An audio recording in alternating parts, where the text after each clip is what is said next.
Hello everyone, welcome back to the channel. So today we are starting with unit 5 और इस unit के अंदर में हम पढ़ने वाले हैं world trade organization that is WTO के बारे में। ठीक है, तो वर्ल्ड ट्रेड ऑर्गेनाइजेशन क्या होता है, इसकी फीचर्स क्या क्या है, इसके फंक्शंस क्या क्या हैं, ये कब फॉर्म हुई थी, हर एक चीज को हम डिटेल में अभी पढ़ने वाले हैं। ठीक, तो इस वीडियोस के अंदर हम क्या क्या कवर करने वाले हैं एक बार हम वो देख लेते हैं। सबसे पहले हम ओवरव्यू करेंगे WTO का, देन गेट का, ठीक है, general agreement, trade and tariff, 3 pillars of WTO, 3 कौन से मेजर पिलर्स हैं WTO के, स्ट्रक्चर क्या है, फंक्शन क्या है WTO के। उसके बाद हम इसके स्ट्रक्चर के अंदर मिनिस्ट्रियल कॉन्फ्रेंस, जो कि एक बहुत ही इंपॉर्टेंट पार्ट है इसके स्ट्रक्चर का, उसे देखने वाले हैं। ठीक है, उसके बाद हम बायलैटरल, मल्टीलैटरल, प्लूरिलैटरल एग्रीमेंट्स के बारे में देखेंगे। Salient feature under agreement on agriculture, बहुत ही इंपॉर्टेंट पार्ट है ये भी इस यूनिट का, क्योंकि इसके ऊपर काफी सारे प्रीवियस ईयर में क्वेश्चंस आ चुके हैं ऑलरेडी। ठीक है, और ये जो वीडियोस के अंदर जो भी टॉपिक्स आपको देखने को मिल रहा है, इस टॉपिक को मैंने प्रीवियस ईयर क्वेश्चंस को एनालाइज करके ही यहाँ पे सेलेक्ट करा है कि हम इन सारे टॉपिक को डिस्कस करने वाले हैं। आप जैसा कि देख सकते हैं यहाँ पे ईयर 2022 के अंदर यहाँ पे जो 7th नंबर क्वेश्चन आया था वो ये था कि what are the basic principle and exceptions to the GATT. ठीक है, what are the main points in the TRIMS agreement. B part में इसका various issues relating to agriculture which have implication for India under WTO। Short notes लिखने के लिए आ गया WTO और trips agreement के ऊपर। फिर अगर हम 2023 के अंदर देखें तो salient features agreement in agriculture के ऊपर आ गया। General agreement on tariffs and trade, GATT के ऊपर शॉर्ट नोट्स आ गया। अगर हम थोड़ा सा और पिछले वर्षों का पेपर चेक करें,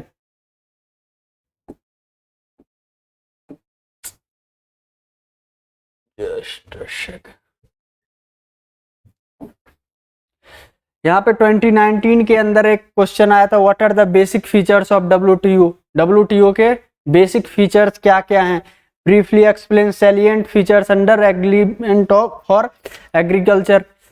ठीक है, 2018 के अंदर भी अगेन आपका शॉर्ट नोट्स। तो इस यूनिट से अगर हम थोड़ा सा इसको अच्छी तरह से देखें तो इसके ऊपर शॉर्ट नोट्स बहुत सारे आ रहे हैं, जैसे foreign trade agreement, TRIPS, TRIMS, GATT, GATS, WTO, इन सब चीजों के ऊपर शॉर्ट नोट्स आ रहे हैं। तो हम बेसिकली ये पूरा का पूरा यूनिट एक तरह से थ्योरेटिकल है, इसमें कोई ऐसा कॉम्प्लेक्स ग्राफ या इक्वेशन या न्यूमेरिकल ऐसा कुछ भी नहीं है। ठीक है, और इस यूनिट के लिए कोई ऐसा कॉलेज से रेफरेंस बुक भी इशू नहीं हुई है और कोई रेफरेंस मटेरियल नहीं, इसे हमें खुद से करना है और खुद से ढूंढना पड़ता है। ठीक है, तो जो भी हमारे पास रिसोर्सेज शेयर किए गए हैं, ठीक है, टीचर्स के द्वारा, उनको पढ़ के और जो भी इंटरनेट पे इनके रिलेटेड कंटेंट अवेलेबल हैं प्रीवियस ईयर को एनालाइज करके जो भी बेस्ट हो सकता है वो सारे मटेरियल्स को इंक्लूड करके ये PPT बनाई गई है। ठीक है, तो स्टार्ट करते हैं हम अपने वीडियो को। सबसे पहले हम वर्ल्ड ट्रेड ऑर्गेनाइजेशन क्या है, ये वर्ल्ड ट्रेड ऑर्गेनाइजेशन, उसके बारे में देखते हैं।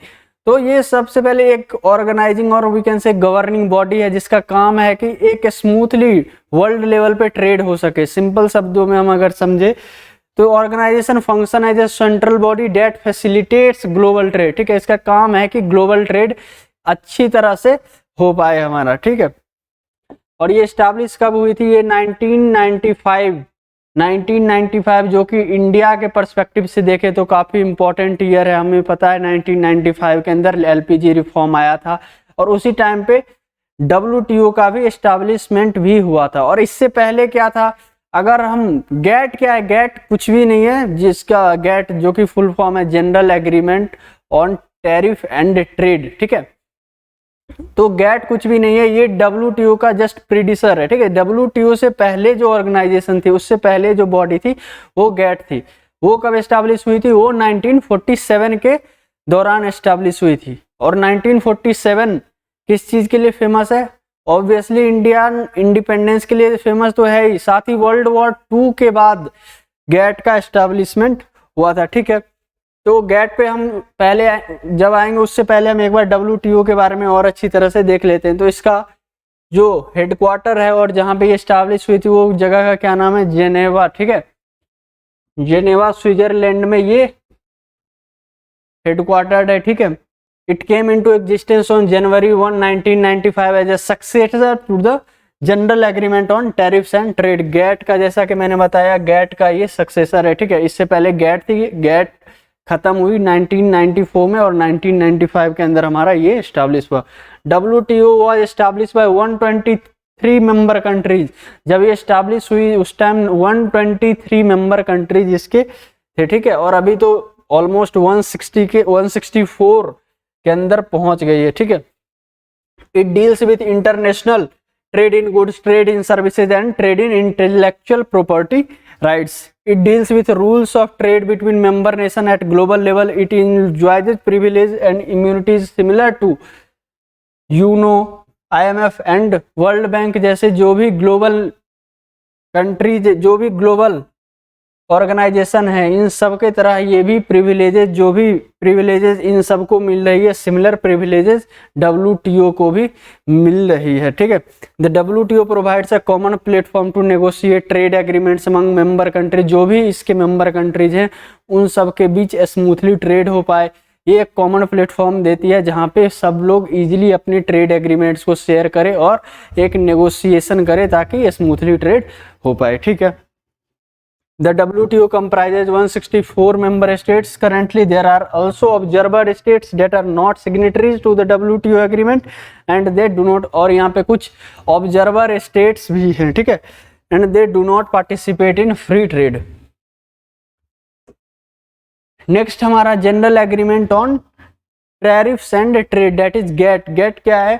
GATT और General Agreement on Tariffs and Trade was set up on 30/10/47 यानी कि 30th date of 10th month of 1947 के अंदर बाय 23 फाउंड। आप ये चीज चेक करो, जब गैट आई थी उस टाइम 123 मेंबर नेशन ही थी, जब लेकिन जब इवॉल्व हो गए वही चीजें WTO हुई तो उसके मेंबर कंट्रीज कितने थे? मैंने अभी देखा कि 123, there was 123 member countries to deal with the issues and tariff restrictions on import and export of goods by member countries under a multilateral umbrella.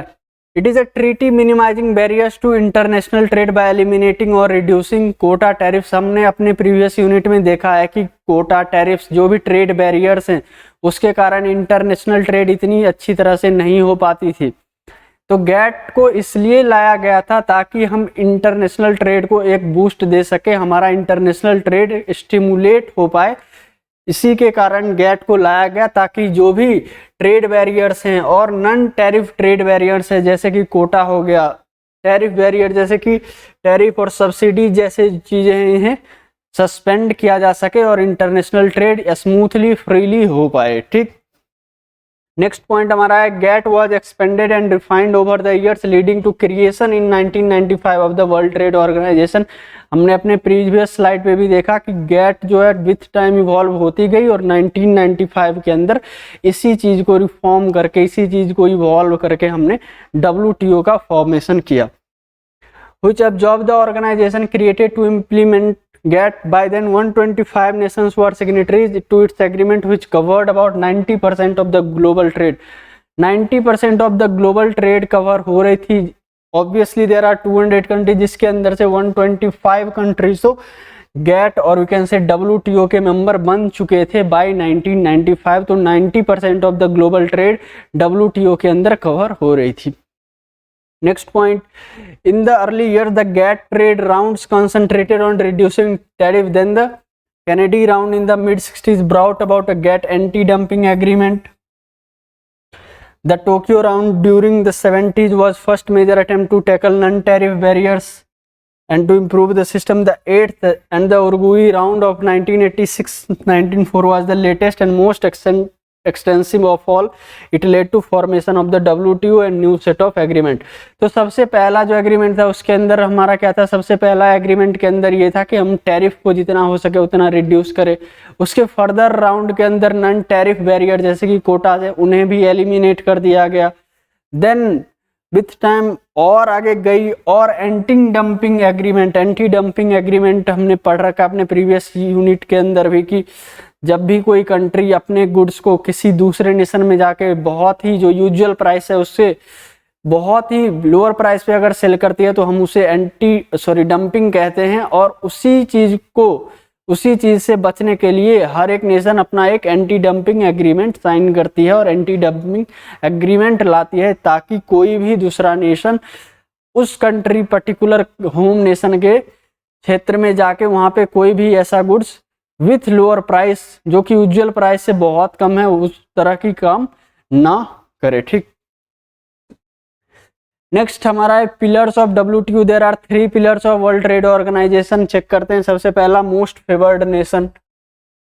ठीक है, मोस्ट फेवर्ड नेशन का मतलब क्या है कि वर्ल्ड ट्रेड ऑर्गेनाइजेशन के अंदर जो भी कंट्रीज हैं, जितनी भी कंट्रीज है, जैसा कि अभी हमने देखा, अभी around 164 to 170 countries world trade organization के पार्ट हो चुके हैं। तो उसके अंदर यह है कि वर्ल्ड ट्रेड ऑर्गेनाइजेशन के अंदर किसी भी कंट्रीज या किसी भी नेशन को कोई ऐसा फेवरिज्म नहीं मिलेगा, किसी को स्पेशल ट्रीटमेंट नहीं मिलेगा। All the nation will be treated equally. सभी नेशन को equal treatment within organization और विद इन एग्रीमेंट मिलेगी। ठीक है, for example, if UK is allowing market access in any particular field of services to USA, it has to give similar market access to India. ठीक है, अगर UK किसी market field के अंदर US को एक्सेस दे रही है तो इसे इंडिया को भी मार्केट एक्सेस देना पड़ेगा। ये नहीं वो ऑर्गेनाइजेशन के अंदर कर सकते कि चलो भाई हमने तो यूएसए को एक्सेस दे दिया बट हम इंडिया को इस मार्केट फील्ड के अंदर एक्सेस नहीं दे सकते। और to any other member country, in other words there can not be any kind of discrimination. कोई किसी भी तरह का डिस्क्रिमिनेशन WTO के अंदर नहीं होना चाहिए। नेक्स्ट पॉइंट हमारा है national treatment. National treatment broadly means that the member countries should give equal treatment to domestic goods and services to those given to the foreign goods and services. That is member countries, जितने भी member countries हैं उन्हें domestic goods और foreign goods दोनों को equal treatment देने होंगे। Similarly there can not be different treatment to the legal entities whether they are of domestic origin or of foreign origin with certain limited exceptions. For example, Article 17 of GATS deal with national treatment and mandates that members shall not discriminate against any other member in respect of supply of services and that it should be given the same and equal treatment as for domestic supplier of same or similar services. That is simple सा मतलब है कि हम domestic supplier और foreign supplier के बीच में या domestic goods या फॉरेन गुड्स के बीच में कोई भी डिस्क्रिमिनेशन नहीं करेंगे, हमें इक्वल ट्रीटमेंट ही देना है। ठीक, नेक्स्ट हमारा पिलर है market access. Market access is the most important pillar of the world trade organization. और इसके अंदर क्या है कि market access means that each member country has to grant free access of market to all the member nation. यानी कि कोई भी मार्केट में एंट्री करने के लिए कोई पर्टिकुलर टैरिफ, टैक्स, कोटा, इस तरह की जो भी ट्रेड बैरियर्स है, ऐसा कुछ भी नहीं लगाया जाएगा। जो भी मेंबर नेशंस हैं, जो भी मेंबर कंट्रीज हैं वर्ल्ड ट्रेड ऑर्गेनाइजेशन के अंदर, उन सब के लिए एक दूसरे के साथ ट्रेड करना बहुत ही ईजी रहेगा, बहुत ही मार्केट फ्री रहेगा, जिसके कारण स्मूथली ट्रेड हो पाए। ठीक, नेक्स्ट हमारा agreement. There are 3 types of agreement that we have to discuss. First one is bilateral trade agreement, then multilateral agreement, then plurilateral agreement. नाम से पता चल रहा है बायलैटरल एग्रीमेंट मतलब दो नेशन के बीच में एग्रीमेंट होगी। Bilateral agreements are between 2 sovereign nations on trade as per mutual cooperation between them. For example, India may have individual bilateral agreement with USA, UK, Russia, and similarly each individual nation may enter into such bilateral agreements with various countries on one-to-one basis. Thus, there can be plethora of such agreement. Sometimes there are different bilateral level agreements with the same country on different, मतलब दो countries आपस में agreement sign कर सकते हैं। There are many nations, there are many members nations. कोई भी 2 member nation आपस में जब एग्रीमेंट, ट्रेड एग्रीमेंट साइन करे तो उसे हम बायलैटरल एग्रीमेंट साइन कहते हैं। ठीक है, मल्टीलैटरल एग्रीमेंट्स के अंदर सिंपल सी बात है, जब 2 से अधिक और बहुत सारे कंट्रीज साथ में मिलकर कोई एक एग्रीमेंट पे एग्री करे या एग्रीमेंट साइन करे तो उसे हम मल्टीलैटरल एग्रीमेंट कहते हैं। गैट्स और WTO इसका जीता जाता एग्जाम्पल है। ठीक है, इसके अंदर GATT and now under WTO agree on several agreements on different areas of common interest on the principle of most favoured nation. However the multilateral agreements are not in exclusion or in contradiction of bilateral agreements or even plurilateral agreements. तो ये bilateral और multilateral कोई contradictory topic या कोई contradictory subject matter नहीं है कि जो बायलैटरल में एंट्री कर रहा है वो प्लूरिलैटरल और मल्टीलैटरल के अंदर एग्रीमेंट नहीं कर सकता. This is just a distinction of based on the member countries. उसके अंदर 2 मेंबर कंट्रीज एग्रीमेंट में एंटर कर रहे हैं, इसके अंदर मोर देन 2 और बहुत सारे मेंबर कंट्रीज एग्रीमेंट में एंटर कर रहे हैं. Plurilateral agreement is nothing but a form of multilateral agreement ही है, जिसके अंदर मेंबर नेशन मान लो 4 या 5 मेंबर नेशन आपस में ग्रुप बना के अगर एग्रीमेंट कर रहे हैं किसी सब्जेक्ट मैटर पे या किसी आइडिया के ऊपर, तो हम उसे प्लूरिलैटरल एग्रीमेंट कहेंगे. ठीक है. are signed by all WTO. After the Uruguay round, there remained 4 agreements originally negotiated in the Tokyo round, which had a narrower group of signatories are known as plurilateral agreements. All other Tokyo round agreements became multilateral obligation, that is obligation for all WTO members. Next हमारा है structure of the world trade organization. Structure के अंदर सबसे apex body जो है इसके अंदर वो मिनिस्ट्रियल कॉन्फ्रेंस है. ठीक है. उसकी यहाँ पे बाकी डे टू डे रिस्पॉन्सिबिलिटीज करने के लिए हमने 3 बॉडी बनाया यहाँ पे. ठीक है. First one is general council, second one is dispute settlement body and then is trade policy review body. ठीक है.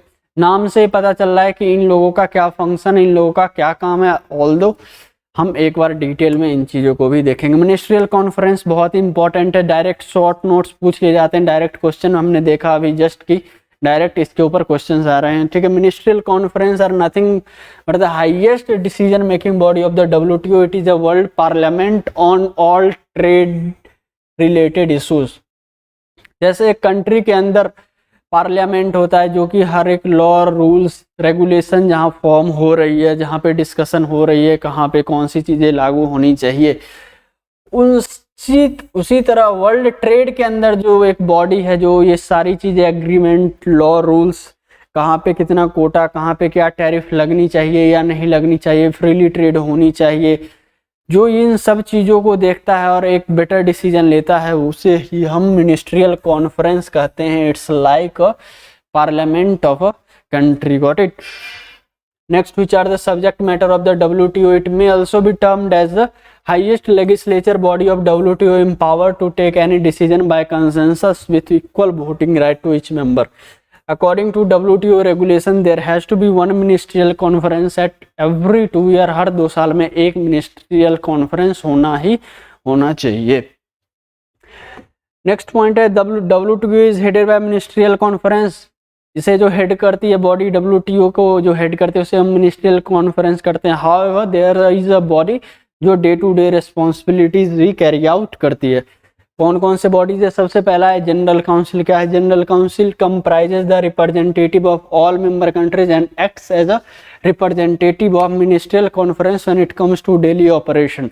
हर एक मेंबर कंट्रीज का एक मेंबर यहाँ पे रहता है. इस जनरल काउंसिल के अंदर हर एक मेंबर कंट्री से एक रिप्रेजेंटेटिव रहता है and it carries the day to day daily operation. Its job is to carry out the implementation monitoring functions of जो भी मिनिस्ट्रियल कॉन्फ्रेंस ने रूल्स लॉ बनाए. इसका काम है कि हर डे टू डे रिस्पॉन्सिबिलिटीज को लुक आफ्टर करना और ये इंश्योर करना कि वो सारी पॉलिसीज इम्प्लीमेंट हो रही है. ठीक.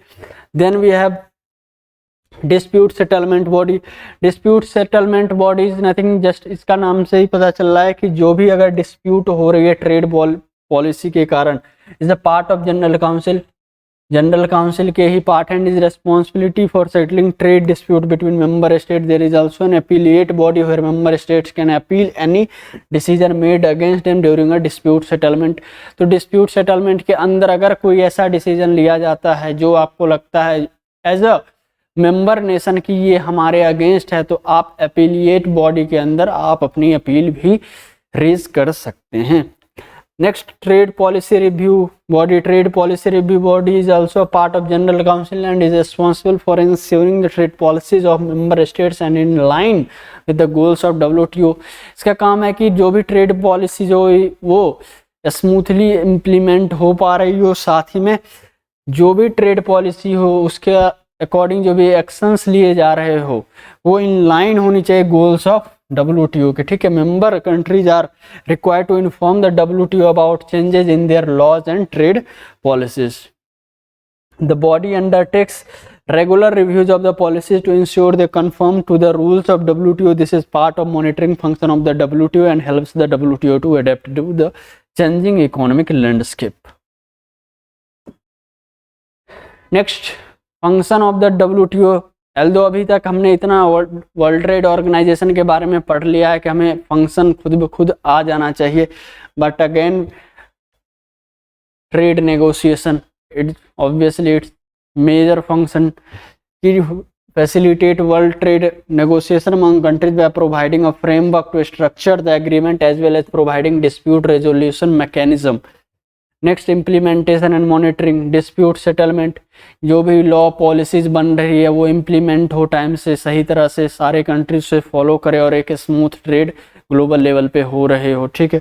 Next is dispute settlement. अगर किसी पॉलिसीज या किसी लॉज के कारण दो नेशन के बीच में, किसी एग्रीमेंट के कारण दो नेशन के बीच में अगर कोई डिस्प्यूट हो रही है तो WTO का काम है कि उसे जल्द से जल्द रिजॉल्व करे, ठीक है। Next, building trade capacity. WTO runs a special program to support developing countries by helping them build the capacity to participate in free trade with more developed countries. Also it helps developing countries. अगर कोई developing country है उसे boost देने के लिए ऐसी policy लाती है ताकि वो डेवलप्ड कंट्रीज के साथ रिलेशन बिल्ड कर पाए within the trade organization और वो अपनी ट्रेड को बूस्ट करे। Then there is outreach. Finally the WTO carries out lobbying and outreach across the world as part of its larger objective to promote free trade. They try to persuade governments to reduce barriers to trade for free fair and open markets around the. Outreach करती है government को, ठीक है, हर एक country के government को, ताकि एक फ्री एंड फेयर ट्रेड हो पाए ग्लोबल लेवल पे। नेक्स्ट, एग्रीमेंट ऑन एग्रीकल्चर, ठीक है। सबसे पहले फीचर कंसेप्ट समझते हैं कि है क्या agreement on agriculture. Is a world trade organization trade. WTO का ही एक ट्रीटी है जिसका फोकस क्या है कि agriculture support and subsidies given to domestic producer by. तो डोमेस्टिक प्रोड्यूसर को जो सब्सिडीज देके जो हम उनसे सपोर्ट प्रोवाइड करते हैं उसे हमारा काम है कि इस वाया दिस एग्रीमेंट कि हम उसे रिड्यूस करें, ठीक है। It is one of the most contentious agreement within the WTO. The agreement on agriculture is a WTO treaty that was negotiated during the Uruguay round of the General Agreement on Tariffs and Trade and formally ratified in 1994 at Marrakech, Morocco. The AOA came into effect in 1995 जब world trade organisation I, उसी time से agreement on agriculture से हम short form में AOA भी बोलते हैं, ये भी इफेक्ट में आई, ठीक है। और इसका मेन काम क्या है कि डोमेस्टिक प्रोड्यूसर को जो भी हम सब्सिडीज सपोर्ट प्रोवाइड करते हैं उसे कम से कम किया जाए, ठीक। अकॉर्डिंग टू इट्स प्रोविजन, इसके प्रोविजन के तहत developing country were to complete their reduction commitment by 2000 and developing countries by 2004। तो 2000 तक, ठीक है, जो भी डेवलप्ड कंट्रीज हैं, सॉरी यहाँ पे डेवलप्ड होगा, जो भी डेवलप्ड कंट्री हैं वो 2000 तक अपना रिडक्शन कंप्लीट करे और 2004 तक यहाँ पे डेवलपिंग कंट्रीज अपना रिडक्शन कंप्लीट करे। द लीस्ट डेवलप्ड कंट्रीज, जो भी लीस्ट डेवलप्ड कंट्रीज हैं, जो भी LDCs हैं, उनके पर ऐसा कोई प्रोविजन नहीं लगाया गया था। अच्छा, अब इसके भी 3 पिलर्स हैं, ठीक है, एग्रीमेंट ऑन एग्रीकल्चर के। फर्स्ट पिलर क्या है? Domestic support. Domestic support employ various kind of direct और indirect support provided by the government to agriculture in their home country. This involves subsidies on input in the form of energy, irrigation, fertilizer, seeds or pesticide, or it may involve indirect support in the form of research and development. These domestic support are subject to certain restrictions and commitments for reduction or elimination of these subsidies and in particularly those which are of nature of the trade distortion. These subsidies are also subject to ceiling known as aggregate measures of support. तो domestic support के अंदर क्या है कि direct और indirect support की बात इन्होंने की। डायरेक्ट सपोर्ट जैसे कि इरिगेशन, पेस्टिसाइड, अभी काफ़ी सारे ऐसे किसान योजना चलाए जाते हैं हमारे देशों में जिसके तहत हम काफ़ी बीज, पेस्टिसाइड, सीड्स और इरिगेशन फ्री में फार्मर्स तक पहुंचाते हैं, तो इन्हें कम से कम करने के लिए ये चीज़ें लाई गई। Then there is indirect method, वहाँ पे क्या है, रिसर्च एंड डेवलपमेंट को तवज्जो दी गई, ठीक है, और इन सब चीज़ों को थोड़ा सा कम करने की बात की गई है। Then there is export subsidies. Export subsidies का मतलब क्या है कि अगर हम किसी दूसरे कंट्री में एक्सपोर्ट कर रहे हैं तो उसे और स्टिमुलेट कर रही है गवर्नमेंट, सपोर्ट कर रही है गवर्नमेंट, तो इस चीज़ को भी थोड़ा सा रिड्यूस करने की बात की गई है। तो एग्रीमेंट जो 3 चीज़ मेजरली कवर करती है, ठीक है, मार्केट एक्सेस पहला, तो the use of trade restriction such as tariffs and imports, tariffs and on imports, domestic support, the use of subsidies and other support program that directly stimulate production and distort trade, export competition, okay, the use of export subsidies and other government support program that subsidize export under the agreement। अच्छा, ये domestic support के अंदर ही, ठीक है, ये term है distort trade. तो domestic support के अंदर हमने अभी देखा कि डायरेक्ट और इनडायरेक्ट सपोर्ट से ट्रेड डिस्टॉर्शन कहीं ना कहीं हो रही है, तो उस चीज़ को मेजर आउट करने के लिए यहाँ पे 3 बॉक्स के फॉर्म में मेजर किया हमने कि ट्रेड किस हद तक हमारा डिस्टॉर्ट हो रहा है। पहला तो क्या है, green box, second one is amber box and third one is blue box. अब क्या है तीनों ट्रेड? ग्रीन बॉक्स का मतलब क्या है कि subsidies that do not distort trade और काउज मिनिमम डिस्ट्रिप्शन, ठीक है। ब्रॉड रेंज ऑफ सब्सिडीज, इसके अंदर क्या है, हम बहुत ज़्यादा सब्सिडीज दे रहे हैं। Limited to 5% on agriculture production, 10% for developing country.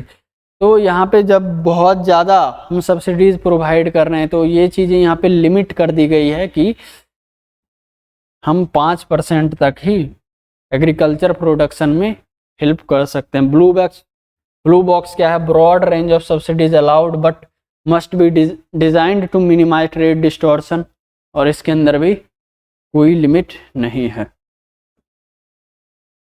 Then there is NAMA non agriculture market access. अब इसके अंदर क्या है कि नॉन एग्रीकल्चर यानी कि एग्रीकल्चर जो भी गुड्स एंड सर्विसेज एग्रीकल्चर के relates to the trade negotiation on non agriculture और इंडस्ट्रियल प्रोडक्ट्स, ठीक है।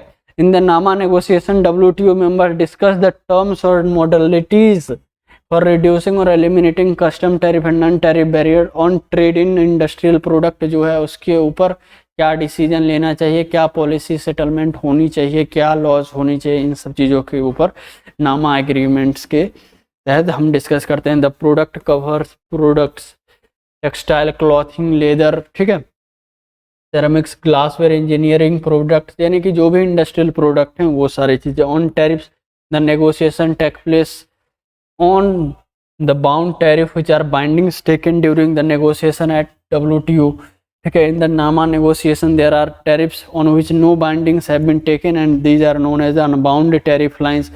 तो इंडस्ट्रियल प्रोडक्ट और नामा नेगोशिएशन के अंदर हम कोई भी टैरिफ ऐसा बाउंड नहीं कर रहे हैं, ठीक है, कोई भी इनलाइन टैरिफ बाउंड नहीं कर रहे कि हमें इतना ही टैरिफ लगाना है या इससे ज़्यादा नहीं लगा सकते।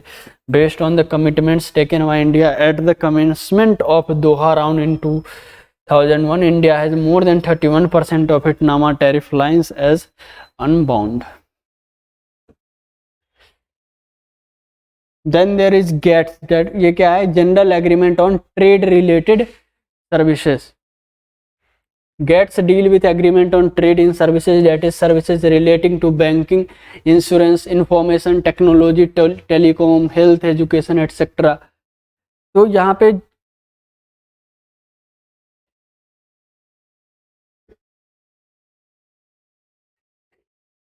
GATS deal with agreement on trade in services, that is services relating to banking, insurance, information technology, telecom, education, etc. There are 12 sectors and 161 सब sectors of services covered under GATS. GATS के अंदर generally हम services को cover करते हैं, जैसा कि trade and tariff को हमने गेट के अंदर कवर किया। तो यहाँ पे क्या है कि सर्विसेज, यहाँ पे हम गुड्स की बात नहीं कर रहे हैं, यहाँ पे सिंपल सी बात है, हम यहाँ पे सर्विसेज को कवर कर रहे हैं। The agreement dealing with services provide 4 different modes of services across the borders from one country to another amongst member nation. तो इस एग्रीमेंट के अंदर हम ये चेक करते हैं कि अगर कोई कंट्री से एक कंट्री से दूसरे कंट्री में हम अपनी सर्विसेज को भेज रहे हैं तो उसके लिए क्या एग्रीमेंट, क्या पॉलिसी, क्या लॉज होनी चाहिए। ठीक है, इसको हमने 4 मोड के अंदर कवर किया। ठीक है, मोड 1 क्या है कि cross border supply of services. Under this mode the service provider and the service consumer stay in their respective countries and the services move from one country to another through information technology. Mode 1 के अंदर क्या है कि service provider और service receiver दोनों अपने अपने country के अंदर है। ठीक है, दोनों अपने अपने कंट्री के अंदर है और सर्विसेज जो है एक कंट्री से दूसरे कंट्री के अंदर मूव कर रही है वाया द टेक्नोलॉजीज। ठीक है, मोड 2 क्या है कि consumption abroad. Under this mode the services are provided in home country of the service provider and the service consumer has to move from his home country to country of the service provider and therefore this is known as consumption abroad। consumption abroad का मतलब simple सा है कि service provider तो अपने home country में ही रहेगा, but service consumer जो है उसे फॉरेन कंट्री और उसे सर्विस प्रोवाइडर के होम नेशन में जाना पड़ेगा। This type of services generally include tourism, health, education. जैसे कि टूरिज्म, अब टूरिज्म के लिए कोई जो भी हेरिटेज साइट है वहाँ पे वो हेरिटेज साइट खुद चल के तो आपके पास नहीं आएगी, आपको उस पर्टिकुलर कंट्री में जाना पड़ेगा। या फिर कोई हेल्थ इशू है या किसी एजुकेशन के लिए, तो कोई एजुकेशनल इंस्टीट्यूट है, तो ये तो नहीं होगा कि एजुकेशन इंस्टीट्यूट आपके पास खुद आएगी, आपको उस एजुकेशनल इंस्टीट्यूट जहाँ भी है वहाँ पे जाना होगा। मोड 3 के अंदर क्या है, commercial presence. Under this mode the service provider moves into the country of service consumer through commercial presence by opening a branch office or through business collaboration in the form of joint venture abroad or by setting up of subsidiary company। The examples under this category are Citibank operating in India through its various branch। अब इसके अंदर क्या है कि service provider different nation में अपना branch खोल के वहाँ पे सर्विस लोगों को प्रोवाइड कर रही है। ठीक, जैसे कि सिटी बैंक हो गया, इन्फोसिस हो गया। ठीक है, अब इसके अलग अलग ब्रांचेस बहुत सारे नेशंस के अंदर फैले हुए हैं। मोड 4 के अंदर क्या है कि movement of natural person. Under this mode the service provider is not a company but the individual himself moves from his home country to another of the service consumer and therefore this mode is described as movement of natural person।